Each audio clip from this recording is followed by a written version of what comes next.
إن الحمد لله نحمده ونستعينه ونستغفره ونؤمن به ونتوكل عليه ونعوذ بالله من شرور أنفسنا ومن سيئات أعمالنا من يهده الله فلا مضل له ومن يضلل فلا هادي له وأشهد أن لا إله إلا الله وحده لا شريك له وأشهد أن محمدا عبده ورسوله يا أيها الذين آمنوا اتقوا الله حق تقاته ولا تموتن إلا وأنتم مسلمون يا أيها الناس اتقوا ربكم الذي خلقكم من نفس واحدة وخلق منها زوجها وبث منهما رجالا كثيرا ونساء واتقوا الله الذي تساءلون به والأرحام إن الله كان عليكم رقيبا يا أيها الذين آمنوا اتقوا الله وقولوا قولا سديدا يصلح لكم أعمالكم ويغفر لكم ذنوبكم ومن يطع الله ورسوله فقد فاز فوزا عظيما أما بعد فإن أصدق الحديث كلام الله وخير الهدي هدي محمد صلى الله عليه وسلم وشر الأمور محدثاتها وكل محدثة بدعة وكل بدعة ضلالة وكل ضلالة في النار أعوذ بالله السميع العليم من الشيطان الرجيم بسم الله الرحمن الرحيم قل بفضل الله وبرحمته فبذلك فليفرحوا هو خير مما يجمعون. معزز حاضرین کرام اور خواتین، اللہ تبارک و تعالی کا یہ بہت بڑا فضل و احسان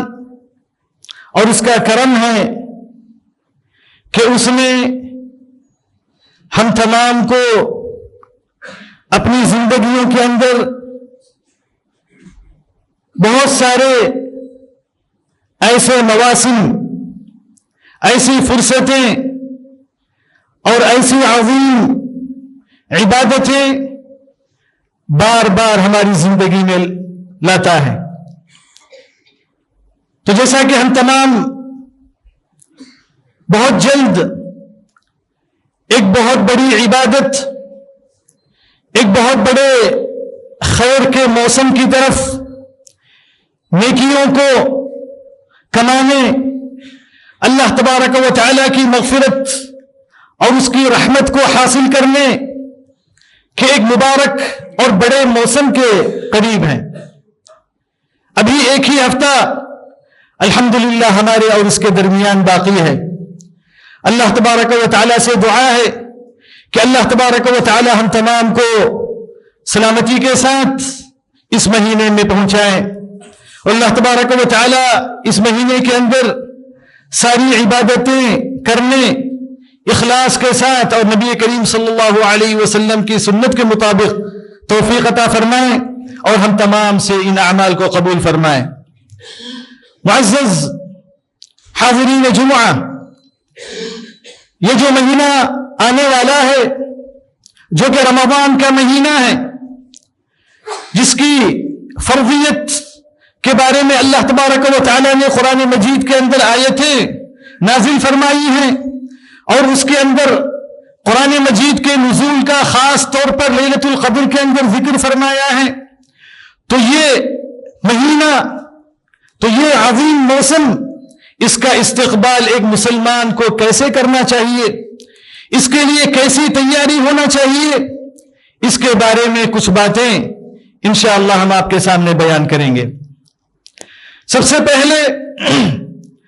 سلف صالحین اور صحابہ کرام اس مہینے کو حاصل کرنے کے لیے اللہ تبارک و تعالیٰ سے دعائیں کیا کرتے تھے. اللہ تبارک و تعالیٰ سے ان کی دعائیں ہوا کرتی تھیں کہ اللہ تبارک و تعالیٰ ان کو اس مہینے کے اندر پہنچائے, ان کو اس مہینے کی سعادتیں نصیب فرمائے, ان کو اس مہینے کے اندر عبادتوں کی توفیق عطا فرمائے. اس کے لیے ان کی خاص دعائیں ہوا کرتی تھیں. ان کی دعاؤں میں سے یہ ہے کہ وہ کہا کرتے تھے اللہم سلمنا لرمضان, اللہم سلمنا لرمضان وسلمہ لنا وتسلمہ منا متقبلا. وہ کہتے تھے کہ اللہ ہم کو رمضان کے لیے سلامتی عطا کر, یعنی سلامتی کے ساتھ ہم کو رمضان کے مہینے کی طرف پہنچا, ہم کو اس مہینے کے حاصل کرنے والوں میں سے شامل فرما, اور اسی طریقے سے رمضان کے مہینے کو بھی ہمارے لیے سلامتی والا بنا. یعنی ایسا نہ ہو کہ آدمی رمضان کا مہینہ پائے, رمضان کا مہینہ اللہ تبارک و تعالیٰ اس کو عطا فرمائے, پھر بھی اس مہینے سے وہ فائدہ نہ اٹھائے, اس مہینے کی برکتوں کا مستحق نہ ہو, اس مہینے کے اندر اللہ تبارک و تعالیٰ کی مغفرت کو حاصل نہ کر سکے, تو یہ سب سے بڑی محرومی ہے. پھر وہ کہتے تھے وَتَسَلَّمْهُ مِنَّا مُتَقَبَّلًا, اور اللہ تبارک و تعالی ہم سے اس مہینے کو قبول فرما. ہم جو کچھ عبادتیں اس مہینے کے اندر کر رہے ہیں, کریں گے, اللہ تبارک و تعالی سے ان کی دعائیں ہوا کرتی تھی کہ اللہ تبارک و تعالی ہماری ان عبادتوں کو قبول فرما. تو اسی لیے ہم تمام کو بھی سلف صالحین کے طریقے کے مطابق اس دعا کو کرنا چاہیے, اللہ تبارک و تعالیٰ سے یہ دعائیں مانگنا چاہیے. اور جیسا کہ نبی کریم صلی اللہ علیہ وسلم سے بھی ایک ضعیف حدیث میں جو ہے ثابت, ایک ضعیف حدیث میں موجود ہے کہ اللہ کے رسول صلی اللہ علیہ وسلم کہا کرتے تھے اللہم بارک لنا فی رجب و شعبان وبلغنا رمضان, وبلغنا رمضان. تو رمضان کے مہینے کا استقبال اس کے آنے سے پہلے ہونا چاہیے, بلکہ شعبان کے مہینے سے اس کا استقبال ہونا چاہیے, اس کے لیے تیاریاں ہونا چاہیے, اس کے لیے اپنے آپ کو تیار کرنا چاہیے. تو اسی لیے نبی کریم صلی اللہ علیہ وسلم کی رمضان کی تیاریوں میں سے یہ کہ آپ صلی اللہ علیہ وسلم شعبان کے مہینے کے اندر کثرت سے روزے رکھا کرتے تھے. اللہ کے رسول صلی اللہ علیہ وسلم کا جو رمضان کا استقبال ہوا کرتا تھا کہ آپ صلی اللہ علیہ وسلم شعبان کے مہینے کے اندر کثرت سے روزے رکھا کرتے تھے. یہاں تک کہ عائشہ رضی اللہ تعالی عنہا کہتی ہیں کہ ہم نے نبی کریم صلی اللہ علیہ وسلم کو کسی مہینے کا مکمل روزہ رکھتے ہوئے نہیں دیکھا سوائے رمضان کے, اور رمضان کے بعد اگر کسی مہینے کے سب سے زیادہ نبی کریم صلی اللہ علیہ وسلم روزے رکھا کرتے تھے تو وہ شعبان ہے. تو اللہ کے رسول صلی اللہ علیہ وسلم گویا اپنے عمل کے ذریعے یہ بتانا چاہتے ہیں امت کو کہ جو رمضان کا مہینہ فرض روزوں کا مہینہ ہے, جس کے پورے روزے ایک مسلمان کو رکھنا چاہیے, تو اس کے لیے اپنے نفس کو پہلے سے تیار کرنا چاہیے, اپنے آپ کو اس کے لیے پہلے سے مہیا کرنا چاہیے. کیونکہ اگر شعبان کے مہینے کے اندر ہم کو اس روزے کی عادت ہوگی, شعبان کے مہینے کے اندر ہم کچھ روزے اگر رکھیں گے تو ہمارا نفس رمضان کے مہینے کے لیے تیار ہوگا, عبادت کے اندر داخل ہونے کے لیے بالکل مہیا رہے گا. تو اس لیے نبی کریم صلی اللہ علیہ وسلم اور اس طریقے سے صحابہ کرام اس مہینے کے اندر کثرت سے روزے رکھا کرتے تھے. اور یہ جو رمضان کا مہینہ ہے اور شعبان کے روزے اس سے پہلے, یہ ایسے ہیں جیسے فرض نمازوں سے پہلے رواتب ہیں. فرض نمازوں سے پہلے جو سنت کی نمازیں ہیں, جو کہ سنن مؤکدہ ہے فرض سے پہلے اور بعد میں, تو اسی طریقے سے رمضان کے پہلے شعبان کے روزے, اسی طریقے سے رمضان کے بعد شوال کے روزے ہیں, تاکہ آدمی اس عبادت کے اندر اگر داخل ہو تو پوری ایک جہدی کے ساتھ, پوری عزیمت کے ساتھ اور اپنے پورے ارادے کے ساتھ اس مہینے کے اندر داخل ہو. تو اس لیے نبی کریم صلی اللہ علیہ وسلم جو ہے شعبان کے مہینے کے اندر روزے رکھا کرتے تھے. اور پھر اسی طریقے سے رمضان کے استقبال میں سے یہ ہے کہ ہم گزشتہ رمضان کے جو روزے ہم پر باقی ہیں, گزشتہ رمضان کے روزے ہم میں سے کسی پر اگر باقی ہے, چاہے وہ مرد ہو چاہے وہ عورتیں ہوں, جنہوں نے کسی عذر کی وجہ سے روزہ ترک کیا ہے, سفر کی وجہ سے یا بیماری کی وجہ سے یا اسی طریقے سے عورتوں کے اندر ان کے احوال کی وجہ سے، حیض یا نفاس کی وجہ سے یا کسی اور عذر کی وجہ سے، رضاعت کی وجہ سے، حمل کی وجہ سے انہوں نے اگر روزے چھوڑے ہیں تو ان کو چاہیے کہ اس مہینے کے اندر ان کی قضا کر لیں، اس مہینے کے اندر ان کی قضا کر لیں۔ اسی لیے عائشہ رضی اللہ تعالی عنہا کہا کرتی تھی کہ مجھے نبی کریم صلی اللہ علیہ وسلم کے ساتھ رہنے کی وجہ سے میرے جو روزے چھوٹا کرتے تھے، میرے جو روزے چھوٹ جایا کرتے تھے، مجھے ان کی قضا کا شعبان ہی میں موقع ملتا تھا۔ تو اس لیے صحابہ کرام کی یہ عادت تھی، امہات المؤمنین کی یہ عادت تھی کہ ان کے جو روزے چھوٹے ہوئے ہوتے تھے ان کو شعبان کے مہینے کے اندر وہ مکمل کر لیا کرتے تھے، ان کی قضا وہ کر لیا کرتے تھے۔ تو اس لیے ہر مسلمان کو چاہیے کہ جن کے بھی روزے گزشتہ رمضان کے جو چھوٹے ہوئے ہیں کسی بھی عذر کی وجہ سے، تو ان کو چاہیے کہ اس مہینے کے اندر رمضان کے داخل ہونے سے پہلے، رمضان کے آنے سے پہلے ان تمام روزوں کو مکمل کر لیں، تاکہ وہ جب رمضان کے مہینے میں داخل ہو تو ان کا کوئی پرانا حق اللہ تبارک و تعالیٰ کا باقی نہ رہے، اللہ تبارک و تعالیٰ کا کوئی حق ان پر جو ہے باقی نہ رہے۔ تو اس طریقے سے ایک مسلمان کو یہ آنے والے رمضان کے اندر داخل ہونا چاہیے۔ تو اس لیے ان رمضان کے روزوں کی قضا کرنا یہ جو ہے فرض ہے، یہ واجب ہے۔ اگر کسی عذر کی وجہ سے اگر آدمی روزوں کی جو ہے قضا کی تاخیر کرتا ہے تو اس کو قضا بھی کرنا پڑے گا، پھر جو ہے کفارہ بھی جو ہے دینا پڑے گا۔ تو اس لیے ہم کو چاہیے کہ یہ جو آنے والے ایام، ایک ہفتے کے جو ایام ہمارے پاس موجود ہیں، تو جن کو بھی قضا کرنا ہے ان کے لیے ضروری ہے، ان پر یہ فرض ہے کہ وہ رمضان کی قضا کو مکمل کرنے، جتنے بھی ایام ان کے پاس باقی ہیں۔ تو جو نبی کریم صلی اللہ علیہ وسلم کی یہ حدیث ہے جس میں آپ صلی اللہ علیہ وسلم نے فرمایا اذا انتصف شعبان فلا تصوموا، کہ جب شعبان کا مہینہ آدھا گزر جائے تو روزہ نہ رکھو، تو یہ حدیث جو ہے صحیح نہیں ہے، اکثر اہل علم کے پاس یہ حدیث صحیح نہیں ہے۔ تو اس لیے جن کے روزے باقی ہیں ان کو تو اب روزوں کی قضا کرنا انتہائی ضروری ہے، ان پر جو ہے فرض ہے۔ اسی طریقے سے استقبال رمضان میں یہ ہے کہ ہم نبی کریم صلی اللہ علیہ وسلم کی سنت کی اتباع کرتے ہوئے رمضان کے مہینے کے استقبال میں، رمضان کے مہینے کے استقبال میں یا اس کے لیے احتیاط کرنے کے لیے شعبان کے آخر میں، جب تک کہ جو ہے رؤیت ثابت نہ ہو جائے، جب تک کہ چاند کا نظر آنا ثابت نہ ہو جائے، اس کے استقبال میں روزہ رکھنا یا احتیاط کے نام پر جو روزہ رکھنا یہ جو ہے جائز نہیں ہے، کیونکہ نبی کریم صلی اللہ علیہ وسلم نے شک کے دن کے روزے رکھنے سے منع فرمایا ہے۔ اور شک کا دن وہ ہے جو 30 شعبان یا 29 شعبان کا دن ہے، جس کے اندر مطلع جو ہے صاف نہ ہو، جس کے اندر ابر ہو یا جو ہے بادلیں ہوں، جن کی وجہ سے چاند کا نظر آنا مشکل ہے۔ تو نبی کریم صلی اللہ علیہ وسلم نے ہم کو جو حکم دیا ہے وہ یہ کہ اگر چاند نظر نہ آئے 29 کو تو ہم 30 مکمل کر لیں۔ تو اس لیے نبی کریم صلی اللہ علیہ وسلم کی سنت پر عمل کرتے ہوئے ہم کو چاہیے کہ ہم شعبان کی عدت کو 30 مکمل کریں اگر چاند جو ہے نظر نہ آئے۔ اور پھر اسی طریقے سے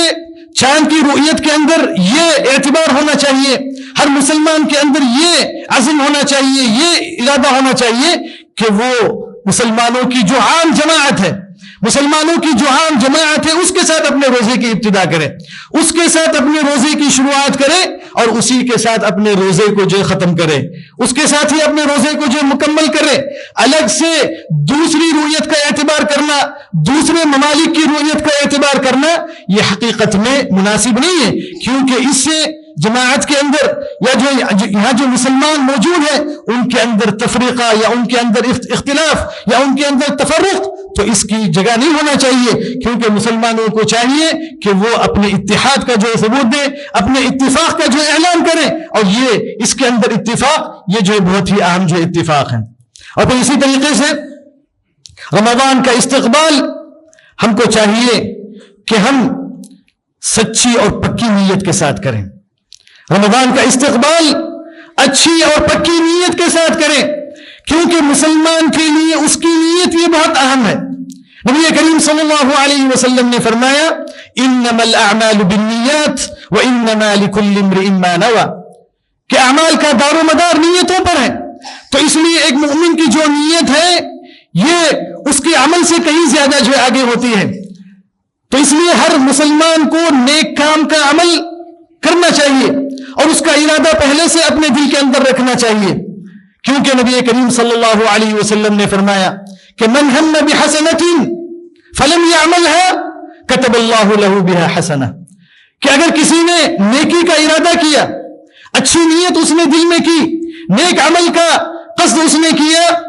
اگرچہ کہ اس نے عمل نہ بھی کیا ہو تو اللہ تبارک و تعالیٰ اس کا اجر اس کو عطا فرما دیتا ہے. اللہ تبارک و تعالیٰ اس کا اجر اس کے لیے لکھ دیتا ہے. تو اس لیے ایک مسلمان کو سب سے اہم چیز جو کرنا چاہیے کہ وہ ہمیشہ اپنی نیت کو جو ہے صاف رکھے, ہمیشہ اپنی نیت کو اچھے سے اچھی جو ہے بنائے, نیک اعمال کا ارادہ ہمیشہ کرے, اگرچہ کہ اس کو آگے چل کے موقع ملے یا نہ ملے یہ اللہ تبارک و تعالیٰ پر ہے, مگر دل کے اندر ارادہ یہ ایک مسلمان کو ہونا چاہیے. کیونکہ اگر اللہ تبارک و تعالیٰ نے کسی پر یہ مقدر رکھا ہے کہ اس کو رمضان نہ ملے, اس کو رمضان نہ ملا, اگر اللہ تبارک و تعالیٰ نے اگر یہ مقدر کیا ہے, مگر اللہ تبارک و تعالیٰ اس کی نیت کی وجہ سے, اس نے دل میں جو ارادہ کیا تھا کہ میں اس مہینے کے اندر عبادت کروں گا, اس مہینے کے اندر روزے رکھوں گا, قیام اللیل, یہ تمام چیزیں اللہ تبارک و تعالیٰ اس کا اجر اس کو عطا فرما دے گا. اللہ تبارک و تعالیٰ اس کا ثواب اس کو جو لکھ دے گا, جیسا کہ نبی کریم صلی اللہ علیہ وسلم نے فرمایا کہ اذا مرض العبد او سافر كتب له ما كان يعمل صحيحا مقيما. اللہ کے رسول صلی اللہ علیہ وسلم نے فرمایا کہ اگر بندہ کسی عذر کی وجہ سے, سفر کی وجہ سے یا بیماری کی وجہ سے اگر کسی عبادت کو نہیں کر سکتا ہے, اگر کسی عبادت کو وہ ترک کر دے رہا ہے عذر کی وجہ سے, اللہ تبارک و تعالی اس عمل کو پچھلے زمانے میں کرتے رہنے کی وجہ سے اس کے لیے وہ پورا عمل اللہ تبارک و تعالی لکھ دیتا ہے, پورا ثواب اللہ تبارک و تعالی اس کو عطا فرماتا ہے, کیونکہ وہ ایک تو اس کے دل کے اندر ارادہ اور نیت موجود ہے, اور دوسری چیز یہ ہے کہ وہ پہلے ان نیک اعمال کو کیا کرتا تھا. تو اللہ تبارک و تعالی مومن کی نیت کی بڑی قدر کرتا ہے. اللہ تبارک و تعالی کو مومن کی نیت بہت ہی زیادہ محبوب ہے. تو اسی لیے نیت کے ساتھ, نیت صادقہ کے ساتھ اس مہینے کا استقبال کرنا چاہیے. اور پھر اسی طریقے سے دوسری یا جو اہم استقبال میں سے رمضان کے مہینے کے اندر یہ کہ ہم اللہ تبارک و تعالیٰ سے توبہ کریں, اللہ تبارک و تعالیٰ سے توبہ کریں. ہم سے جتنے گناہ ہوئے ہیں, ہم سے جتنی برائیاں ہوئی ہیں, غلط کام ہوئے ہیں, اللہ تبارک و تعالیٰ سے ہم کو توبہ کرتے رہنا چاہیے. بلکہ اس رمضان کے مہینے میں داخل ہونے سے پہلے اپنے بوجھ کو ہلکا کرتے ہوئے, اپنے سارے اعمال کی برائیوں کی معافی اللہ تبارک و تعالیٰ سے لیتے ہوئے ہم کو آگے بڑھنا چاہیے. اور یہ توبہ ہر مسلمان پر واجب ہے, جیسا کہ اللہ تبارک و تعالیٰ نے فرمایا وَتُوبُوا إِلَى اللَّهِ جَمِيعًا أَيُّهَا الْمُؤْمِنُونَ لَعَلَّكُمْ تُفْلِحُونَ. تو اس لیے اس مہینے میں داخل ہونے سے پہلے ہم میں سے ہر ایک کو توبہ کرنا چاہیے, کیونکہ بندہ جس قدر غلطیوں کے اندر, برائیوں کے اندر وہ ملوث رہے گا, اسی قدر نیک اعمال کو ادا کرنے میں اس کو مشقت ہوگی. جس قدر وہ برائیوں میں ڈوبا ہوا رہے گا, برے اعمال میں جو وہ ملوث رہے گا, نیکیوں کو ادا کرنے میں, نیک اعمال میں آگے بڑھنے میں اس کے اندر وہ دلچسپی یا اس کے اندر جو وہ نشاط یا وہ طرف اس کے اندر نہیں رہے گی. تو اس لیے ہم کو چاہیے کہ ہم اللہ تبارک و تعالیٰ سے صدق دل کے ساتھ توبہ کریں, اپنے گناہوں کے بوجھ کو جو ہے اپنے آپ سے ہلکا کریں, اور اللہ تبارک و تعالیٰ کے پاس داخل ہو, اس مہینے کے اندر داخل ہو کہ ہم جو ہے بالکل گناہوں سے انشاءاللہ اللہ تبارک و تعالیٰ نے ہم کو پاک کر دیا ہو, گناہوں سے ہم کو جو اللہ تبارک و تعالیٰ نے دھو دیا ہو. اس طریقے سے ہم کو اس مہینے کے اندر داخل ہونا چاہیے تاکہ ہم اللہ تبارک و تعالیٰ کی عبادت کو پورے دل کے ساتھ اور جو پورے خشوع کے ساتھ کر سکیں, اور جو نئی زندگی کی شروعات کر سکیں. اور پھر اسی طریقے سے رمضان کا جو مہینہ ہے یہ بہت بڑی فرصت ہے, یہ بہت بڑا موقع ہے ان لوگوں کے لیے جو اپنی زندگی کے اندر انقلاب لانا چاہتے ہیں,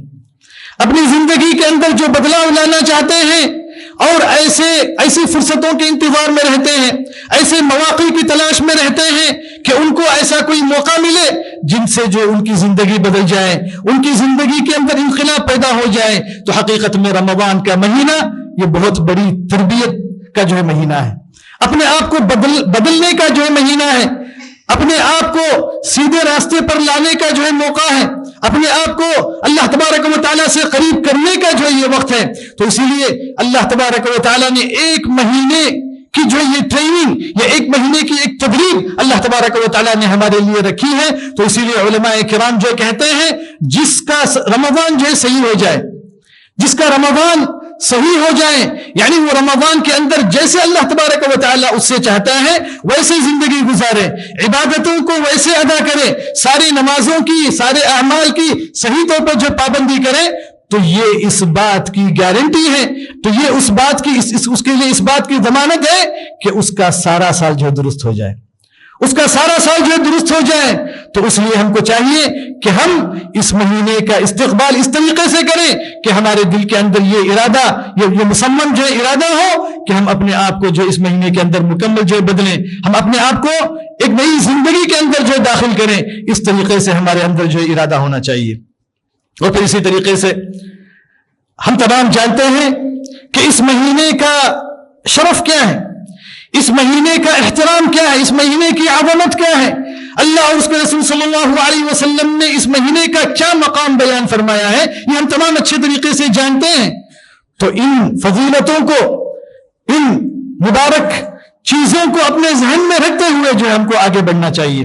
کیونکہ نبی کریم صلی اللہ علیہ وسلم خود اس مہینے کی آمد کی بشارتیں اور خوشخبریاں صحابہ کرام کو جو عطا فرمایا کرتے تھے. نبی کریم صلی اللہ علیہ وسلم ان کو خوشخبری دیا کرتے تھے. تو اس لیے مسلمان اس مہینے کے آنے سے پہلے اس کا استقبال کرتے ہیں، اس کا انتظار کرتے ہیں، اس کے آنے سے خوش ہوتے ہیں، اس کے آنے سے ان کی زندگیوں کے اندر تبدیلیاں پیدا ہو جاتی ہیں، ان کے شب و روز کی جو معمولات ہوتے ہیں ان میں جو تبدیلیاں واقع ہو جاتی ہیں. تو یہ اللہ تبارک و تعالیٰ کا بہت بڑا احسان ہے. تو اس لیے ہم کو چاہیے کہ نبی کریم صلی اللہ علیہ وسلم جس طریقے سے اپنی امت کو بشارت دیا کرتے تھے اور اس مہینے کی فضیلت بیان کیا کرتے تھے کہ آپ صلی اللہ علیہ وسلم کہتے کہ جب یہ مہینہ داخل ہوتا ہے، رمضان کا مہینہ جب داخل ہوتا ہے، تو اللہ تبارک و تعالیٰ آسمان کے دروازے کھول دیتے ہیں، جنت کے دروازے جو کھول دیے جاتے ہیں. سبحان اللہ، یہ اللہ تبارک و تعالیٰ کی طرف سے ایک مؤمن بندے کے لیے کتنا جو ہے بڑا احسان ہے، کتنا بڑا اس کے لیے شرف ہے کہ اللہ تبارک و تعالیٰ جنت کے دروازے اس کے لیے کھول دیتے ہیں اور جہنم کے دروازے بند کر دیے جاتے ہیں اور شیطانوں کو جکڑ دیا جاتا ہے، ان کو بیڑیاں پہنا دی جاتی ہیں. سبحان اللہ، یہ اللہ تبارک و تعالیٰ کی طرف سے ہے. اللہ تبارک و تعالیٰ جو ہمارے لیے تمام جو چیزوں کو کر رہا ہے، تو ہم اس کے لیے کیا کر رہے ہیں، ہم کیسے رمضان کے مہینے کا استقبال کر رہے ہیں. جب اللہ تبارک و تعالیٰ نے اس مہینے کی عظمت کے اندر یہ ساری چیزیں جو ہمارے لیے کی ہیں، تو ہم اللہ تبارک و تعالیٰ سے خیر کو حاصل کرنے کے لیے ہم کیا کر رہے ہیں. ہم میں سے ہر ایک کو ان چیزوں کی طرف جو دیکھنا چاہیے. تو اس لیے اس مہینے کے اندر بہت ساری عبادتیں اللہ تبارک و تعالیٰ نے رکھی ہیں، بہت ساری چیزیں اللہ تبارک و تعالیٰ نے رکھی ہیں. تو ان میں سے ایک اہم چیز وہ ہے روزہ. اللہ تبارک و تعالیٰ نے اس مہینے کے روزے فرض فرمائے ہیں. اللہ تبارک و تعالیٰ نے کہا یا ایھا الذین آمنوا کتب علیکم الصیام کما کتب علی الذین من قبلکم لعلکم تتقون. تو اس مہینے کے اندر روزہ یہ جو عبادت ہے، یہ فرض عبادت ہے جس کے لیے اللہ تبارک و تعالیٰ نے اس مہینے کا انتخاب فرمایا ہے. اور نبی کریم صلی اللہ علیہ وسلم نے رمضان کے مہینے کے فرض روزوں کو اسلام کے ارکان میں سے ایک رکن قرار دیا ہے. نبی کریم صلی اللہ علیہ وسلم نے فرمایا بنی الاسلام علی خمس شہادت ان لا الہ الا اللہ وان محمد رسول اللہ واقام الصلاۃ وایتاء الزکاۃ وصوم رمضان. تو اس لیے ہم کو چاہیے کہ ہم اس مہینے کو غنیمت جانتے ہوئے اللہ تبارک و تعالیٰ نے جیسے اس مہینے کا حق جو بیان کیا ہے، تو ہم اس کا حق عطا کریں اور اس طریقے سے اس کا استقبال کریں کہ ہم جو ہے اس کے اندر داخل ہوں مکمل نشاط کے ساتھ، مکمل ارادے کے ساتھ اور عبادت کے پورے عزم کے ساتھ. اور جب ہم اس مہینے سے انشاءاللہ نکلیں تو اللہ تبارک و تعالیٰ نے ہمارے گناہوں کو معاف کر دیا ہو، ہم کو اپنی رحمتوں کے اندر داخل کر لیا ہو اور ہم کو جنت کا انشاءاللہ مستحق بنا دیا ہو. اللہ تبارک و تعالیٰ سے دعا ہے کہ اللہ تبارک و تعالیٰ ہم تمام کو اس مہینے کا حسن استقبال کرنے کی توفیق عطا فرمائے. اس مہینے کے کے اندر جیسے اللہ تبارک و تعالیٰ اور اس کے رسول صلی اللہ علیہ وسلم ہم سے جو چاہتے ہیں، ہم مسلمانوں سے چاہتے ہیں، اس طریقے سے ہم کو اس مہینے کے اندر رہنے کی، اس کی عبادتوں کو ادا کرنے کی توفیق عطا فرمائے. آمین. بارک اللہ لی ولکم فی القرآن العظیم ونفعنی وإیاکم بما فیہ من الآیات والذکر الحکیم. اقول ما تسمعون واستغفر اللہ العظیم لی ولکم ولسائر المسلمین من كل ذنب فاستغفروه وتوبوا الیہ انہ کان للأوابین غفورا. الحمد للہ علی احسانہ والشکر له على توفیقه وامتنانه وأشهد أن لا إله إلا الله وحده لا شريك له تعظيما لشأنه وأشهد أن محمدا عبده ورسوله الداعي إلى رضوانه صلى الله تعالى عليه وعلى آله وصحبه وسلم تسليما كثيرا. أما بعد، محترم سامعین کرام، اسی طریقے سے اس مہینے کا استقبال ایک مسلمان کو چاہیے کہ وہ روزے کے احکام کو جو معلوم کرے، روزے کے جو احکام نبی کریم صلی اللہ علیہ وسلم نے بیان فرمائے ہیں ان کو جانے، ان کو معلوم کرے. اسی طریقے سے اس مہینے کے اندر کیا کیا عبادتیں کرنا ہے ان کو معلوم کرے، کس عبادت کا کیا حق ہے، کس عبادت کی کیا فضیلت ہے، اور روزہ کن چیزوں کی وجہ سے فاسد ہوتا ہے، اور روزوں کے اندر کن اعمال کو نہیں کرنا چاہیے. یہ تمام چیزیں ایک مسلمان کو معلوم کرنا ضروری ہے، اور یہ علم وہ علم ہے جس کو اللہ تبارک و تعالیٰ نے ہر مسلمان پر فرض فرمایا ہے، جس کو نبی کریم صلی اللہ علیہ وسلم نے فرمایا طلب العلم فریضۃ علی کل مسلم. کیونکہ بہت سارے مسلمان ایسے ہیں جن کو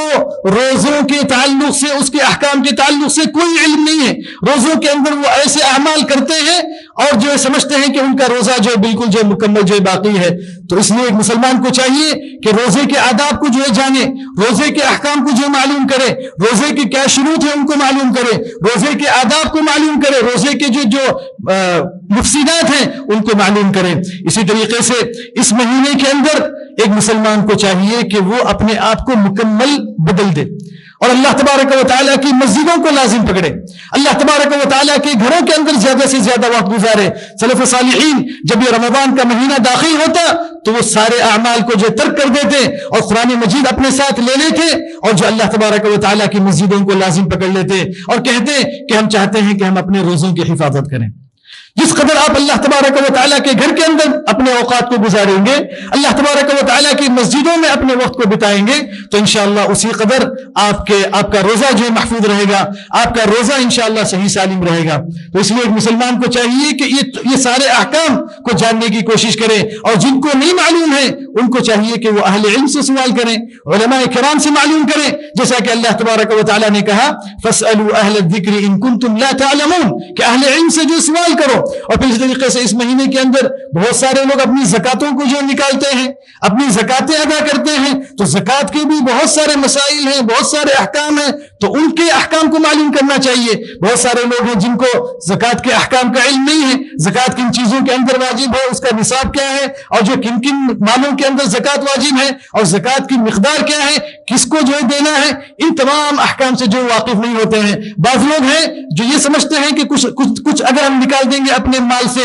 تو جو زکات ادا ہو جائے گی. ایسا نہیں، بلکہ اللہ تبارک و تعالیٰ نے ہر چیز کو واضح طور پر بیان کر دیا ہے. ایک مسلمان کو چاہیے کہ اپنی عبادت کو صحیح کرنے کی کوشش کرے. ایسا نہیں کہ جو جہالت پر اللہ تبارک و تعالیٰ کی عبادت کرے، بلکہ صحیح سے صحیح معلوم کر کے، علم حاصل کر کے عبادت کرنے کی کوشش کرے، کیونکہ علم ہی اس کی عبادت کو صحیح کر سکتا ہے. اگر علم نہیں ہے تو آپ کی عبادت جو ہے صحیح نہیں ہو سکتی ہے. اور پھر اس طریقے سے آخری چیز یہ ہے کہ اس مہینے کے اندر استقبال یہ ہے کہ ہم قرآن مجید کے ساتھ اپنے لگاؤ کو، اپنے تعلق کو جو ہے زیادہ کریں. اسی لیے سلف صالحین شعبان کے مہینے ہی میں، جب شعبان کا مہینہ داخل ہوتا تو وہ قرآن کی طرف لپک جاتے ہیں، قرآن کی تلاوت کو زیادہ سے زیادہ کرتے ہیں. اور شعبان کے مہینے کے تعلق سے وہ کہا کرتے تھے کہ یہ شہر القراء ہے. شہر القراء، قراء کا جو مہینہ ہے، قرآن کی تلاوت کا مہینہ ہے. تو جب شعبان کے مہینے کے اندر ان کی یہ حالت ہوا کرتی تھی تو ذرا سوچ کے دیکھیے کہ رمضان کے مہینے کے اندر ان کی کیا حالت ہوگی، کس قدر وہ قرآن مجید کی تلاوت کرتے ہوں گے. اور ان کے لیے، ان مسلمانوں کے لیے بڑی جو محرومی ہے جن کو قرآن کی تلاوت نہیں آتی. سبحان اللہ، ایسے کتنے مسلمان ہیں جن کو قرآن کی تلاوت نہیں آتی ہے، جن کو قرآن پڑھنا نہیں آتا ہے. تو ان کے لیے بھی بہت بڑی فرصت ہے، ان کے لیے بھی ایک بہت بڑا موقع ہے کہ وہ قرآن مجید کی صحیح تلاوت کو سیکھیں، قرآن مجید کی صحیح تلاوت کو جانیں. علماء کرام سے یا جو مسجد کے ائمہ ہیں یا جو مسجد کے اندر جو اچھے جو ہے حافظ ہیں ان کے پاس جا کے قرآن مجید کی تلاوت کو سیکھیں. کتنی بڑی محرومی ہے کہ ایک آدمی مسلمان ہو اور وہ ساری چیزیں پڑھ سکتا ہو, انگلش پڑھ سکتا ہو, تمل پڑھ سکتا ہو, دوسری کئی زبانیں جان سکتا ہو, پڑھ سکتا ہو, بلکہ اچھی طریقے سے جو جانتا ہو, مگر قرآن مجید اس کو پڑھنا نہ آتا ہو, قرآن مجید نہ پڑھے تو یہ جو بہت بڑی محرومی ہے. تو اس لیے سلف صالحین اس مہینے کے اندر یعنی رمضان کے مہینے کے اندر کثرت سے جو قرآن مجید ختم کیا کرتے تھے, کیونکہ نبی کریم صلی اللہ علیہ وسلم رمضان کے مہینے کے اندر جبریل کو قرآن مجید سناتے, اور جس سال آپ صلی اللہ علیہ وسلم کا انتقال ہوا آپ نے 2 مرتبہ جبریل علیہ الصلوۃ والسلام کو قرآن سنایا. تو اس لیے ایک مسلمان کو چاہیے کہ کم از کم اس مہینے کے اندر یعنی رمضان کے مہینے کے اندر 1 مرتبہ تو جو قرآن مجید ختم کرنے کی کوشش کرے, قرآن مجید کی 1 مرتبہ تو جو مکمل تلاوت کرنے کی کوشش کرے. جتنا زیادہ وہ تلاوت کرے گا اتنا ہی زیادہ اس کے لیے خیر ہے. اللہ تبارک و تعالی ہم تمام کو ان چیزوں پر عمل کرنے کی توفیق عطا فرمائے. اللہ تبارک و تعالی ہم تمام کو سلامتی کے ساتھ رمضان کا مہینہ حاصل کرنے والا بنائے, اور جو صحت و عافیت کے ساتھ اللہ تبارک و تعالی رکھے. اور اللہ تبارک و تعالی اس کے متعلق جتنے احکام ہیں, مسائل ہیں, اللہ تبارک و تعالی ان کو جاننے, ان کو سمجھنے اور ان پر عمل کرنے کی توفیق عطا فرمائے. آمین. الا وصلوا وسلموا على خير البريه وازكى البشريه